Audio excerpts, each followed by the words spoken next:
Hey, how's it going, guys? And welcome to the Game Stash. Today we're going to be going over Fast Striker, a recently released shmup for the PS4 and PS Vita. Another cool addition to that, it's cross-buy, so if you buy it on one of the platforms, you get it for both, which I always personally love. Starting right into the game, there's 4 difficulty levels, starting from easiest to hardest. It goes Novice, Original, Maniac, and then finally Omake. Each mode offers a different ship which have, slightly different weapons, and the enemies also on the screen are slightly different, and obviously the harder difficulties become more of a bullet hell game where they're just flying all over the place. Going into gameplay, to be honest, it's nothing really revolutionary. While it is a fun game, the ships can either shoot ahead or shoot behind them. Classic, if you're shooting, holding down the shoot button, your ship moves slower. If you're just tapping it, you move faster. Another cool little thing about tapping it or holding it, if you tap it, usually you have a different kind of spread depending on your ship, and if you hold it down, you might shoot additional rockets or missiles, or you have a beam come out.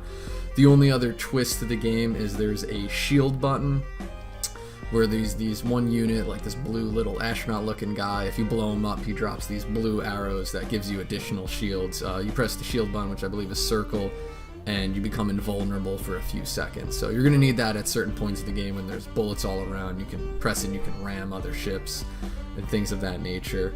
Moving on to the soundtrack, there's some decent songs within. It's kind of your standard electronic OST when it comes to shmups. They all, have a very standard kind of electronic soundtrack. The weird vibe I got is like a very early 2000s electronic music, which personally is not really my favorite genre of music. I do like some electronic, but I feel like the early 2000s had some weird electronic music.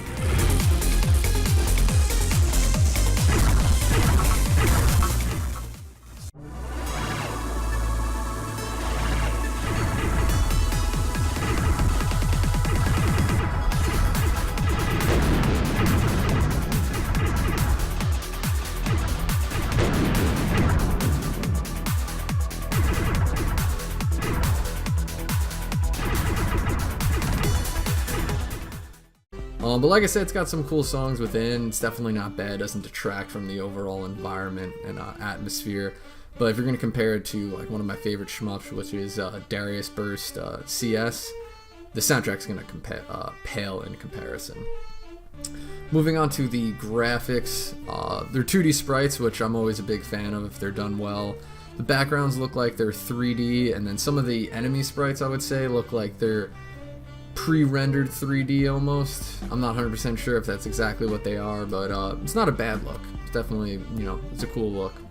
As for content, it's a very bare bones game. When you start it off, there's a menu screen. You press X, there's like game start, screen options, regular game options. And when you do game start, it just takes you to the 4 difficulties. And that's pretty much it. Like, that's the whole game. There's no other modes. I tried doing some research online, and it doesn't look like I'm missing anything. Obviously, if I am, please let me know in the comments. But yeah, it's a very just bare bone game. As for the difficulty, it's a fairly difficult game, but the learning curve is pretty, I would say, fair. Like, your first couple times playing it, you're probably going to die a lot, but once you start to learn to utilize the shield system and tapping X at certain points, and sometimes you need to move fast as opposed to holding down X the entire time and just trudging along left to right. But besides that, overall, I think it was a solid and a fun shmup. I haven't been able to, I beat the game on Novice mode, which only gives you the first 5 stages. I haven't been able to complete all 6 stages on any of the other modes, and I know there's like a final boss and like a hidden boss. I think that's going to come with more time, but I feel like I put enough time into the game to get an overall feel. But yeah, it's a solid and fun shmup that doesn't really break any of the conventions. It's not insanely unique, but it's a good game. I would say it's worth the asking price, released for $6 or $7, and with the value of cross-buy to boot, like, I think it's a good deal. And then just one other thing of note for this, this is originally, I believe, a Dreamcast game, but one of those Dreamcast games that they released like 10 years after it was discontinued in like 2010. So it's cool to see it come out to other systems. Anyways, that's all I got for this time. Hopefully come back with some other videos for the Game Stash. Thanks for listening in.